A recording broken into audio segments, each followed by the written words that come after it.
And ఇప్పుడు మా తనికెళ్ళ భరణి గారిని మాట్లాడవలసిందిగా రిక్వెస్ట్ చేస్తున్నాము. వారి క్యారెక్టర్ గురించి ఏమైనా కొంచెం లీకులు చేయడానికి లేదు అంటే చాలా బలమైనటువంటి ఒక పాత్రని దాచిపెట్టారని అర్థమవుతోంది. సినిమా చూసే వరకు ఏది రిలీజ్ చేయడానికి లేదమ్మా, రివీల్ చేయడానికి లేదు. అందరికీ నమస్కారం. కమల్ హాసన్ గారి సినిమా మరో చరిత్ర దీపక్ మహల్లో చూశాను ఇక్కడ. అది చూడడమే ఒక అదృష్టం. అలాంటి నుంచి ఆయనతో కలిసి యాక్ట్ చేయడం అనేది నా పూర్వజన్మ సుకృతంగా భావిస్తున్నాను. For that matter any artist మొత్తం భారతదేశంలో కాదు, యావత్ భూప్రపంచంలో లోకనాయకుడు అంటే కమల్ హాసన్. That's all.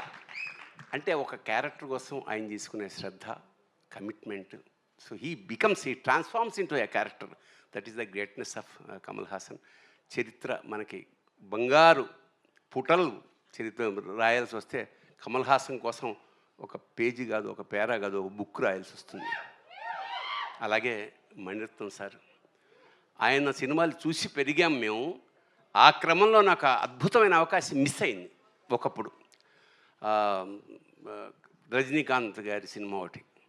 తర్వాత అంటే ఆ వేషానికి నువ్వు అంతా చెక్ చేసిన తర్వాత నువ్వు సూట్ కావు, ఈ క్యారెక్టర్ ఏజ్ సరిపోలేదన్నారు.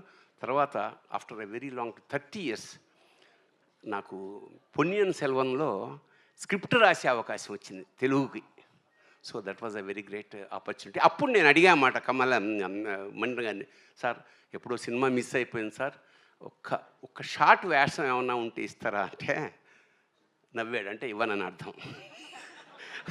తర్వాత ఫోన్ వచ్చింది, చాలా పెద్ద వేషం, చాలా మంచి వేషం, వీళ్ళందరితో కలిసి చేసే అదృష్టం. మా నాజర్ గారు is one of my best friend in the industry. అలాగే త్రిష గారు ఫస్ట్ సినిమాలో నేను ఫాదర్ వేషం వేసాను త్రిష గారికి.